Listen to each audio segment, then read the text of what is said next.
So very first example is, I'll try to do all those examples जो GNDU में आए हैं, rest you can do and you can please ask your doubts. Will it be fine? Yes, ma'am. Okay, the very first is find all the roots of the congruence. This one, x square x plus 7 congruent to 0 mod 15. देखो बेटा दो चीजें हैं, अगर आपका mod 15 है तो मुझे बताओ आपको रूट कहां से कहां मिलेगा? 0 to 14. 0 to 14. देखो या तो एक ऑप्शन है you start from 0 and you start you आप 14 तक जाते जाओ, तो जहां जहां पे आपको दोनों 0 रिमाइंडर 0 मिलता जाएगा, right, so that will be your root. And please this is very important, again I am repeating because gap ज्यादा पड़ गए. ऐसा नहीं है कि इक्वेशन 0 बनेगी, आपका रिमाइंडर 0 ना आना चाहिए. So if I say x minus 2 is congruent to 0 mod 6, 0 mod 3 कर लेते हैं, चलो एक मिनट के लिए. नहीं, not 3, say 5. Okay, yeah. So if you see in this equation, this equation, if you take x is equal to 8, so you see 8 minus 2 is 6. So obviously 6 is congruent to 0 because 6 का reminder भी 3 के साथ कितना होता है? 0 आता है. तो कई बार हम क्या करते हैं, जब हम वैल्यूज पुट कर रहे होते हैं एग्जाम में, आप क्या करते हो, आपने 2 पुट किया तो चेक किया 2 स्क्वायर 4, 4 plus 2 6, 6 plus 7 13, तो ये तो 0 नहीं बना, it's not a root. No, आपने ये देखना है कि 13 का रिमाइंडर 15 के साथ कितना आ रहा है. अगर रिमाइंडर 0 आ रहा है means it is the root. बेटा is it clear? Yes, ma'am. Right, तो या तो मॉड 15 पे आप ऐसे चेक कर लो कि आप मॉड 0 1 2 3 4 5 लेते जाओ सारा, या फिर दूसरा वे है आप 15 को लिख सकते हो, you can write 15 as any two numbers, the product of two numbers whose GCD is 1. This is very important that GCD of the two numbers should be 1. So 15 को हम लिख सकते हैं 3 into 5. Yes, ma'am. But is it fine? Yes, ma'am. So 15 can be written as what? 3 into 5. And GCD of 3 and 5 is 1, right? So therefore this given congruence is same as x is congruent, x square plus x plus 7 is congruent to 0 mod 3 and x square plus x plus 7 is congruent to 0 mod 5. So अगर आपको इसका solution निकालना है, it is the same as कि आप इन दोनों congruence का कॉमन सोल्यूशन निकालो. Is it fine? इससे इजी सिर्फ इतना हुआ कि आपको सिर्फ mod 3 और mod 5 तक चेक करना पड़ेगा. So if you see mod 3, right, mod 3 का मतलब क्या हुआ? सोल्यूशन कहां से मिलेगा? 0 to 2. 0 1 2. So if you see, let us put 0. So obviously 0 0. So 7 का रिमाइंडर कितना होता है 3 के साथ? 1. 1. So no solution. 0 is not a solution. Then let us put 1. So 1 plus 1 is 2 and 7 plus 2 is 9. And remainder of 9 with 3 is 0. So 2 तो मिल गया solution. Sorry, 1 मिला solution. Please, I'm sorry. 1 मिला solution. Let us put 2. Again 2 square is 4. 4 plus 2 is 6. And 6 plus 7 कितना हुआ? 13. And what is the remainder of 13 and 3? 1. So it is not a solution. So only solution is x is congruent to 1 mod 3 is solution. Beta, is it clear? Yes, ma'am. Yes, ma'am. Now for 2, solution lies in, so for 2 second congruence कौन सी है? mod 5. So mod 5 में solution कहां से कहां लाई करेगा? 0 to 4. 0 1 2 3 4। अच्छा, एक मैं आपको चीज और यहाँ पे शो कर देती हूँ आपकी, अगर आप अपने बुक में देखो,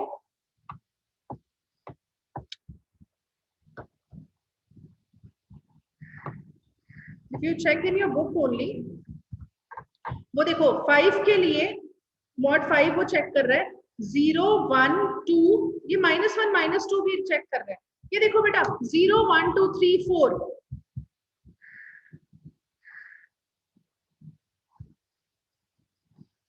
आप इन नंबर्स को 0 1 2 इनका, ये देखो मिड पॉइंट निकालो, इन नंबर्स का मिड पॉइंट क्या है 2, तो मिड पॉइंट तक तो नंबर ठीक सेम रखो 0 1 2। आपको मैंने बताया था कॉन्ग्रुएंसेस में चाहे आप मॉड जिस नंबर के साथ ले रहे हो वो नंबर चाहे ऐड करो चाहे सब्ट्रैक्ट करो, कोई फर्क नहीं पड़ेगा। बेटा 3 में से 5 माइनस करो, कितना आया? -2. और 4 में से 5 माइनस करो, -1 तो ये देखो, तो this set is same as 0 1 2 -1 -2। सिर्फ ऐसा करने से क्या हुआ कि मेरी कैलकुलेशन इजी हो गई, बिकॉज 1 और 2 में कैलकुलेशन इजी हो जाती है। So this is the reason उसने क्या किया, 5 माइनस कर दिया, तो वो क्या चेक कर रहा है, -1 -2। तो चॉइस इज योर, आप डायरेक्टली 3 और 4 से भी कर सकते थे, आप चाहो तो उसमें से 5 माइनस करके -1 और -2 को चेक कर लो। बेटा क्लियर है? Yes, ma'am. बेटा सबको क्लियर है बेटा? Yes, ma'am. तो if you see, let us check, 0 पे चेक किया, 0 पे वैल्यू कितनी आई? इक्वेशन में क्या है हमारी, x² + x + 7, 0 पुट करा तो आंसर कितना आया? 7। तो 7 का रिमाइंडर 0 होता है 5 के साथ? No. नो। No. जब 1 पुट किया, No, ma'am. 9, again not 0। तो इफ यू सी, ये जब आप सारे नंबर्स पुट करोगे कभी भी आपका रिमाइंडर 0 नहीं आएगा, तो it means f of x congruent to 0 mod 5 has, it has No solution. No solution. तो अगर मॉड 5 के लिए कोई सोल्यूशन नहीं है तो मॉड 15 के लिए सोल्यूशन होगा? No. नो। No. बिकॉज अगर 15 के लिए सोल्यूशन चाहिए तो आपको 3 और 5 दोनों के लिए सोल्यूशन चाहिए। 3 पे तो सोल्यूशन मिल गया था बट 5 पे सोल्यूशन नहीं मिला था। बेटा क्लियर है? Yes, ma'am. All of you? Yes, ma'am. ऐसे question GNDU point of view से इंपॉर्टेंट है। यू सी, ये ऑलमोस्ट सारे एग्जांपल एग्जाम में आए हुए हैं। बेटा क्लियर है? Yes, ma'am. अब देखो नेक्स्ट क्वेश्चन है, find all the roots of the congruence this x³ + 2x - 3 congruent to 0 mod 9। अब मुझे एक बात बताओ, 9 को आप किन्हीं 2 नंबर्स में लिख सकते हो जिनका जीसीडी 1 हो? No. नहीं लिख सकते। 9 को सिर्फ एक तरह से लिख सकते हो, 3 × 3, बट 3 और 3 का आपस में जीसीडी 1 नहीं है। बेटा यस? Yes, ma'am. तो इस केस में आपको एक ही चीज करनी पड़ेगी, क्या? Root lies between,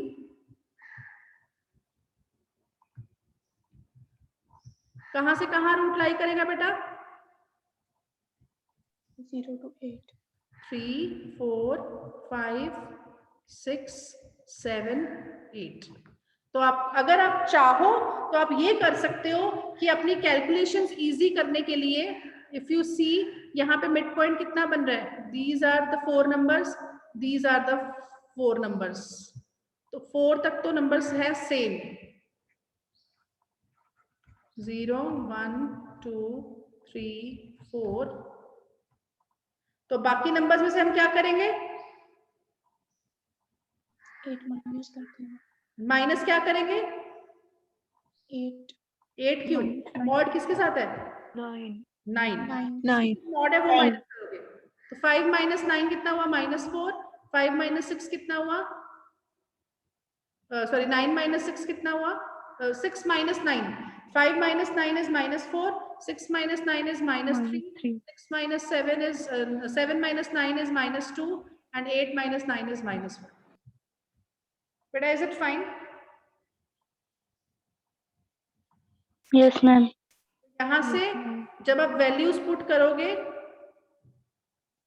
again I am saying choice is your, अगर आप चाहो तो आप ऐसे भी चल सकते हो 0 to 8, कोई प्रॉब्लम नहीं है, आंसर सेम ही आएगा। तो if you see, so this you can check, so if you see यहाँ पे -3, 1 and 2, -3, 1 and 2, इन सारी वैल्यूज पे हमें रिमाइंडर 0 मिल गया, -3, 1 and 2, so these are the solutions. So कभी भी नंबर थ्योरी में कॉन्ग्रुएंसेस में x इक्वल टू नहीं लिखना, हमेशा लिखना है x is congruent to -3, 1 and 2 mod 9। अगर मुझे आंसर ये पूछा हो कि पॉजिटिव सोल्यूशन चाहिए, मुझे पॉजिटिव रूट चाहिए, तो अगर आप -3 को पॉजिटिव कैसे बनाओगे? Minus करके माइनस करके तो और नेगेटिव हो जाएगा, -3 -9 करोगे तो वो तो Add करके। -12 हो जाएगा। add करके हाँ, अगर नेगेटिव से पॉजिटिव में जाना है तो ऐड करो, तब तक ऐड करते जाओ जब तक प्लस ना बन जाए।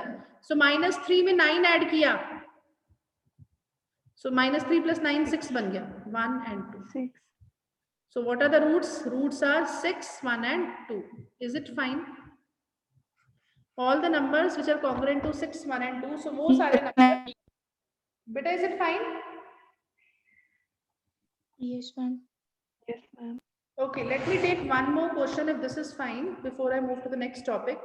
अगर आपने देखो पिछला क्वेश्चन हमारे पास आया था 15 को हमने लिखा 3 into 5। आप में से किसी ने मेरे से एक चीज नहीं पूछी, पिछले केस में तो क्या हो गया कि एक तो x इज इक्वल टू 3 पे तो हमें सोल्यूशन मिल गया, और x इज इक्वल टू 5 पे हमें सोल्यूशन नहीं मिला, तो हमने बोला कि इसका सोल्यूशन नहीं आता। बट ये भी तो हो सकता था कि x इज इक्वल टू 5 पे हमें सोल्यूशन मिल जाता। यस, देन हम कॉमन सोल्यूशन कैसे निकालते हैं, बिकॉज अल्टीमेटली तो हमें कॉमन सोल्यूशन निकालना है, right? So let us move to that question. So example 4 is that example. So what you have to find, you have to find the root of the congruence. X cube is plus 2x minus 3 is equal to 0. So we have to solve this congruence mod 45. So अगर आप देखो mod 45, तो अगर आप वैसे solve करने जाओगे तो 0, 1, 2, 3, 4 so on up to 44 तक हमें जाना पड़ेगा, तो you see that is not feasible. Is it fine बच्चे? Is it fine? Yes, ma'am. Yes.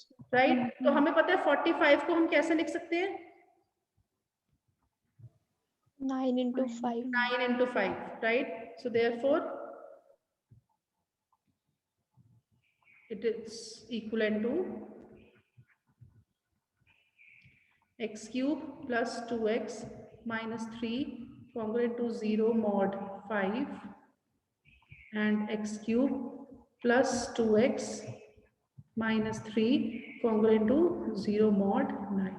तो अब आपको पता है इन दोनों कॉन्ग्रुएंसेस के सॉल्यूशन कैसे निकालने हैं। मॉड 5 निकालना है तो कहां से कहां जाओगे? 0 to 4. मॉड 9 निकालना है तो 0 to 8। तो ये एक्चुअली बेसिकली ये आपका एग्जांपल 3 ही है ये वाला, तो इसलिए उसने डायरेक्टली लिख दिया, अदरवाइज अब आपको पता है कि सॉल्यूशन कैसे निकालने हैं, right? So if you see, so this now I am leaving, so this you can calculate now.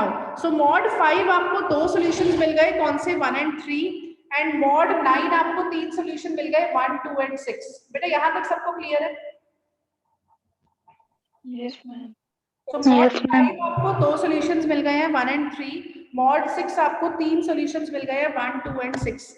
Now the question is how to move further, because हमें सॉल्यूशन तो निकालना है 45 का, हमने सॉल्यूशन निकाल लिया 9 का और हमने सॉल्यूशन निकाल लिया 5 का, राइट? तो अब यहाँ पे हमारे पास पिक्चर में आएगी चाइनीज रिमाइंडर थ्योरम, हमारे पास पिक्चर में अब आएगी Chinese remainder theorem. So now if you see हमें सॉल्व करना है, so therefore we have x is congruent to something mod 5. So if you see mod 5 में दो solutions आए थे 1 and 3. So let us say x is congruent to a mod 5, जहां पे a की दो values थी 1 and 3, and x is congruent to b mod 9, जहां पे हमारे पास b की कितनी वैल्यूज थी? 1, 2 and 6। इज इट फाइन बच्चा? Yes. Yes, ma'am. अब देखो चाइनीज रिमाइंडर थ्योरम क्या कहती है, if x is congruent to a mod n1 and x is congruent to b mod n2 where gcd of n1 and n2 is 1. अब यहाँ पे 5 और 9 का gcd 1 है, so therefore we know by Chinese remainder theorem x naught which is equal to, अगर आपको याद हो सोल्यूशन क्या था चाइनीज रिमाइंडर थ्योरम से, अगर आपको याद हो हमारे पास सोल्यूशन क्या था, m over n1, याद है बेटा, इनटू a1. अगर आपकी ये कॉन्ग्रुएंसेस थी चाइनीज रिमाइंडर थ्योरम में, x is congruent to ai mod ni, तो आपका सोल्यूशन क्या था, x नॉट क्या था, m over n1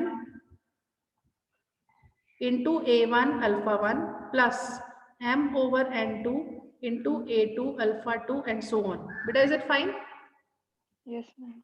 तो अब यहाँ पे क्या आ जाएगा, m over n1 into a1, first congruence में क्या है a into alpha 1 plus m over n2 into b alpha 2. यहाँ पे दो कॉन्ग्रुएंस है तो दो ही वैल्यूज आएंगी बेटा, क्लियर है? Yes, ma'am. Where what is m क्या होता है बेटा, Product n1 into n2 into n1 into n2, तो n1 लिख लेते हैं पहले, n1 is 5 n2 is 9, so m कितना हो गया, m is n1 into n2, just revision के लिए मैं ऐसे बार लिख रही हूँ, अदरवाइज आप डायरेक्टली भी लिख सकते हो. सो m is how much, 45, right, here a b. अब अल्फा 1 क्या था, व्हाट वाज अल्फा 1,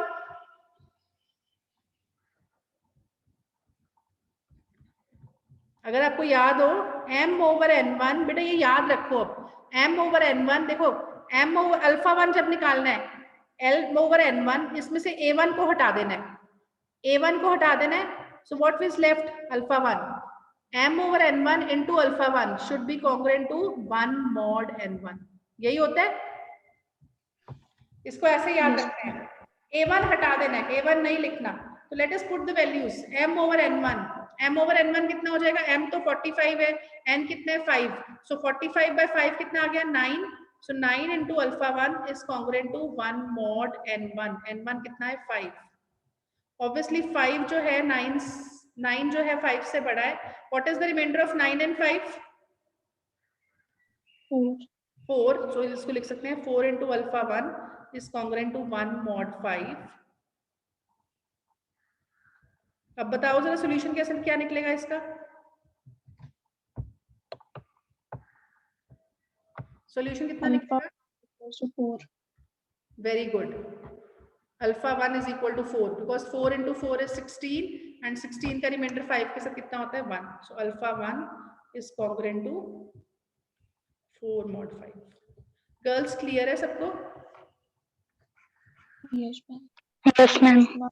सिमिलरली क्या आ जाएगा, m over n2 into alpha 2 is congruent to 1 mod n2, values put कर दोगे, so 5 into alpha 2 आ जाएगा congruent to 1 mod, प्लीज यहाँ पे वो 8 लिख रहा है, यहाँ पे 9 होना चाहिए.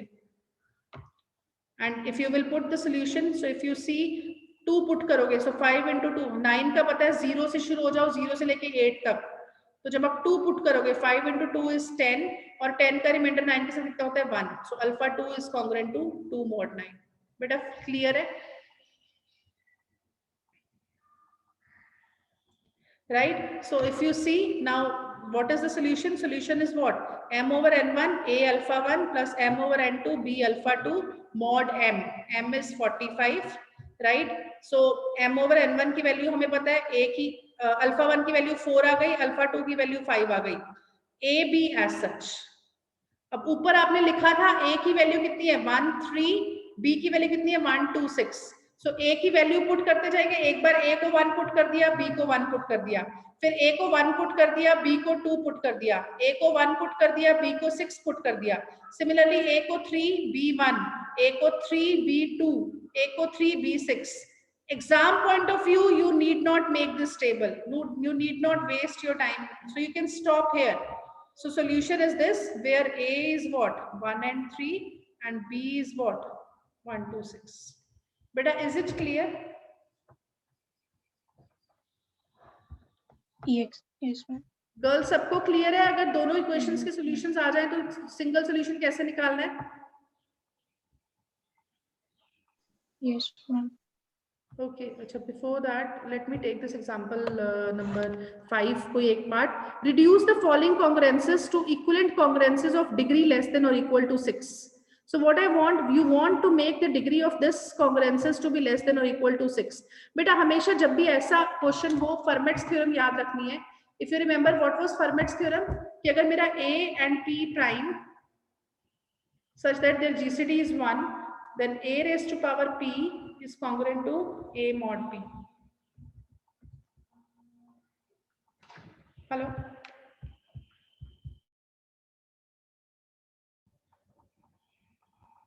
Okay. So हमेशा इतना याद रखो कि अगर मेरा A कोई नंबर है तो A raised to power P is always congruent to A mod P. और अगर मैं दोनों तरफ से A कैंसिल कर दूं तो A raised to power P minus 1 is congruent to 1 mod P. बेटा is it fine? बेटा is it fine? Yes, ma'am. कौन सी थ्योरम है ये? Yes, ma'am. Fermat's Fermat's theorem. theorem. So if you see now, अब first part में अगर आप देखो mod 7 है तो ये you see mod 7 हमेशा ये वाली थ्योरम प्राइम नंबर्स पे लगेगी. So here P is 7 और हमें पता है हर नंबर का प्राइम नंबर के साथ GCD 1 होता है. तो if you see x raised to power 11 तो Fermat's theorem क्या बोलती है? x raised to power 11 है. हमें Fermat's theorem क्या बोलती है? A raised to power P. तो मीन्स यहाँ पे P कितना है? P is 7. So x raised to power 7 is congruent to x mod 7. बेटा is it fine? बेटा is it fine? Yes, ma'am. तो ये देखो, तो ये x raised to power 11 था. So 11 को हम क्या लिख सकते हैं? 7 into 4. So x raised to power 7 into x raised to power 4. और x raised to power 7 को हमने क्या लिख दिया? X mod. Because x raised to power 7 is congruent to x. तो x raised to power 7 की जगह हमने x लिख दिया. तो if you see एक x और एक x to the power 4, total कितना बन गया? x to the power 5. बेटा क्लियर है? Yes, ma'am. सेकेंड टर्म में क्या था? x to the power 8. इसको कैसे करोगे? x to the power 7 into x. Because हमें x to the power 7 से Fermat's theorem मिल जाएगी. Again x to the power 7 को हमने लिख दिया x. So एक x दूसरा x, तो what you get? X square. And constant term is not a problem. So final polynomial is what? X to the power 5 plus x square plus x. बेटा is it clear?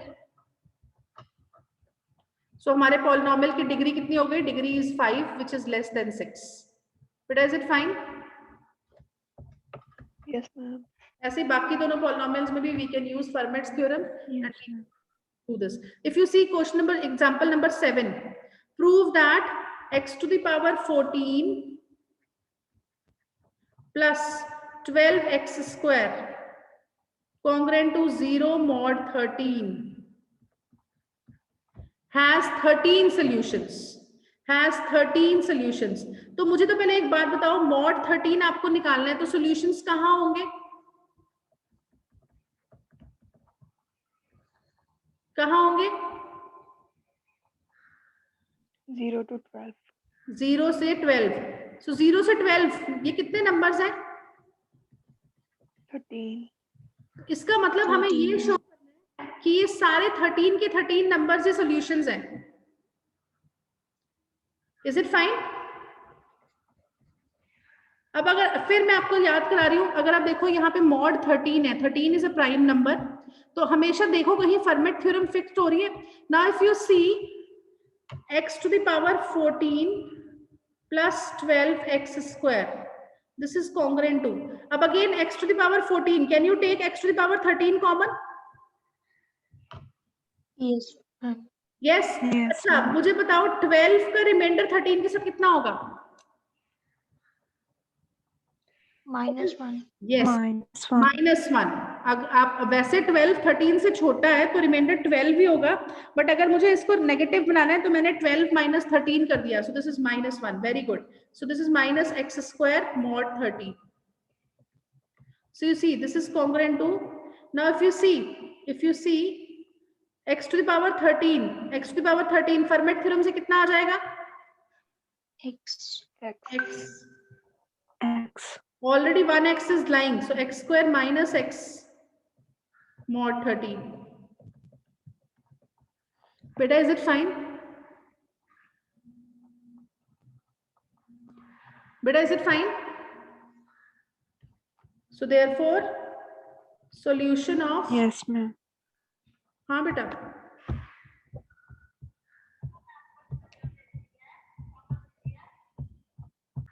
Okay. So you see हमें क्या चाहिए था? हमें solution चाहिए था. So solution of x 14 plus 12x square congruent to 0. Solution का मतलब क्या हुआ कि हमें इसे कॉन्ग्रेंट टू 0 mod 13 करना है. सो दैट इज, बट हमने ऊपर शो किया कि ये किसके कॉन्ग्रेंट है? x to the power 14 plus 12x के किसके कॉन्ग्रेंट है? x square minus x square congruent to 0.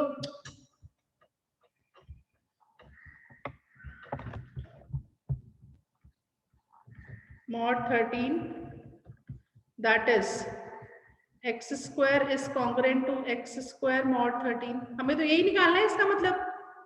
तो you see x square is congruent to x square, तो ये तो हमेशा इस ट्रू होता है. So any value of x will satisfy this equation. Beta, is it fine? Yes, ma'am. So it means x की कोई भी वैल्यू इसको सेटिस्फाई करेगी, तो इट मींस 0 से लेके 12 तक सारी वैल्यूज इसको सेटिस्फाई करेगी. तो मींस इसके कितने रूट्स हो गए? 30. Is it clear, beta? 30. All of you? Okay. Yes, ma'am. So before I have 5 more minutes, let me quickly give you a start. We'll continue tomorrow. So you can try the in-between examples. All are same. कोई भी example में doubt हुआ बेटा, you can ask me. Okay, the next topic is Fermat's number, right? So basically, this portion of the number theory is the pure. So you all now very well understand MSc final year people कि pure में people are exactly working. They are trying to see prime numbers. एक stage के बाद हम चुप हो जाते हैं, हमें नहीं पता. अब मैं आपको number बोलूँ 3, 4, 5, 3, 7. So you don't know whether this number is prime number or not. So study is going on. So there are some special numbers. One such number is known as Fermat number. This number was given by Fermat. So what are these numbers? Any number which is of this form. So this is Fermat number, right? So 2 raised to power 2 raised to power n plus 1. ये 1 नीचे है. So 2 की power 2 और उसकी power n. So any number of this form, this is Fn. So this number is known as Fermat number. And if this number is prime, then this is known as Fermat prime. So here n is starting from 0. So n is 0, 1, 2, so on. So if you put n as 0, what will be this? So 2 raised to power 0 plus 1. So anything raised to power 0 is? Anything raised to power 0 is 1. So what this number will be? 2 raised to power 1 plus 1. So this is 3. So first Fermat number is 3. Then you put n is equal to 1. So you see 2 raised to power 1 is 2. So 2 raised to power 2 is 4. So 4 plus 1 is 5. Is it fine?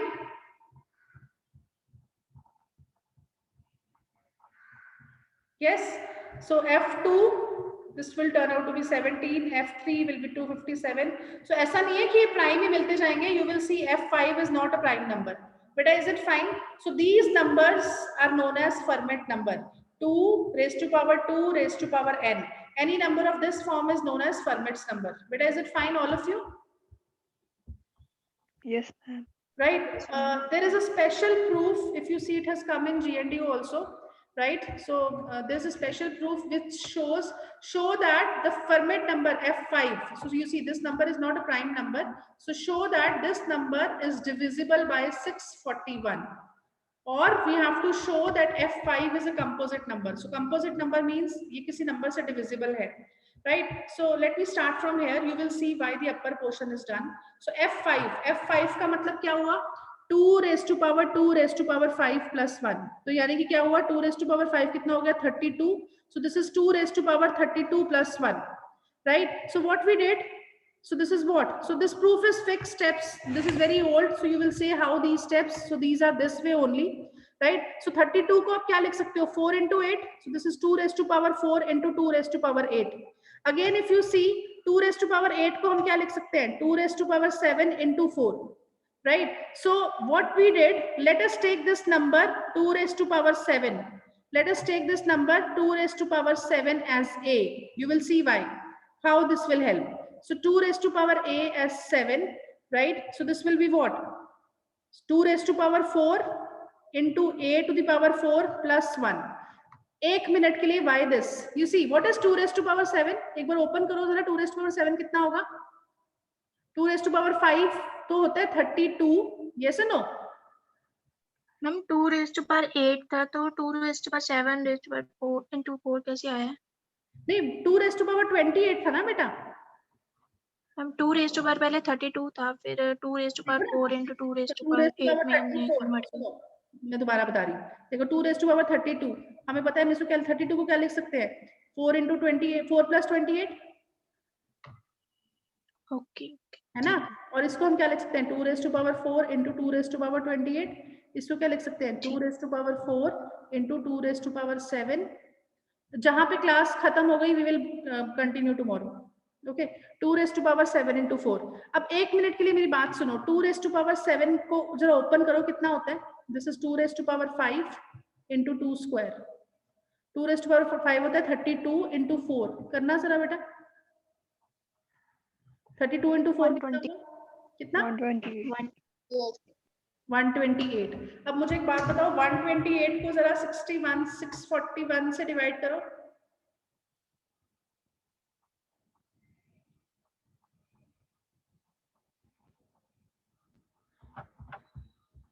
So okay, that is not required, we don't need it. So what we did, I'll tell you, just let us finish this, how this will help you will see. So let us take a as 27, right? Now if you see, if we are done with this one, let us take a as 2 raised to power 7. So what we got, हमने f5 को लिख दिया 2 raised to power 4 into a raised to power 4 plus 1.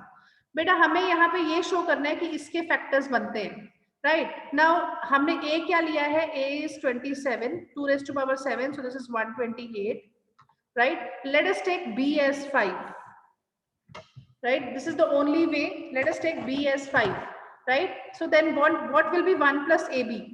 What will be 1 plus ab? You will see why we have done this, because if you see 128 into 5 कितना होता है 640, and 640 plus 1 कितना हो जाएगा 641. So 641 को हम इस तरह लिख सकते हैं. So this is the reason we have chosen these numbers only. So this is 1 plus a into b. As such हमें directly product नहीं मिलना था. So 128 के टेबल में nearest is 5. So 128 into 5 is 640 and 640 plus 1 is 641. Since हमें ये show करना है कि 641 इसको divide करता है, this is the reason हमने ये numbers लिए. Is it clear बच्चे? बेटा clear है? Yes, ma'am. Okay, so now that's it, we are done. If this is clear, again if you see, right, now you consider this number 1 plus ab minus b to the power 4. 1 plus ab minus b to the power 4. So if you see, this is 1 plus, अगर मैं b common ले लूं तो a minus b cube into b. So let us put the value. So 1 plus a is how much? A is 128, right? b is how much? 5. So this is 125. So 128 minus 125. So this is 3 into b. So again b की value हमने 5 ली थी. So 3 into 5 is 15. So 15 plus 1 is 16. So 16 is nothing but again 2 to the power 4. So you see 1 plus ab minus b to the power 4 को हमने लिख दिया 2 to the power 4. अब that's it, we'll put these values. So 2 to the power 4, f5 को हमने लिखा था 2 to the power 4 into a to the power 4. So 2 to the power 4 को हमने क्या लिख दिया 1 plus ab minus b to the power 4. a to the power 4 as such था plus 1. तो अगर आप इसको मल्टीप्लाई करोगे तो क्या आएगा 1 plus ab to the power 4 minus a to the power 4 plus 1. Beta, is it fine? यहाँ तक? Yes, ma'am. That's it. If this is fine, so if you see, this is what? So this is what?